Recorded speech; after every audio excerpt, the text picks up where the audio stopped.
Definitely on the top, there was a lot of the cake.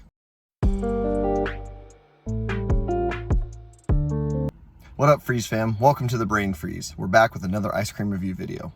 Today, we're going to Dairy Queen for the Red Velvet Cake Blizzard. I've never had this one before, and I'm excited to try it out. Right in time for Valentine's Day, this is February 2022's Blizzard of the Month.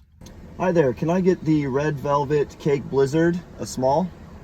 Yeah, anything else for you tonight? That'll be it. 523 at the window, thank you. Thank you. So as you can see here, it's got the red velvet cake, the cream cheese frosting, vanilla ice cream, looking pretty good.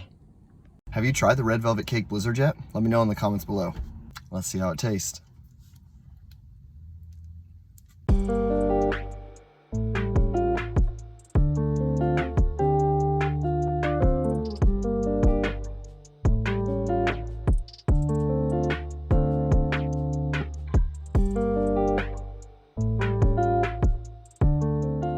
That's pretty good.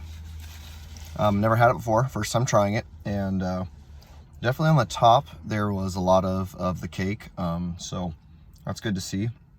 Hopefully it's consistent all the way through and it's just not all at the top. Sometimes blizzards can do that. So overall, pretty solid flavor here. If you want to see more ice cream reviews like this, please make sure you like, comment, and subscribe to the channel. Thanks for watching.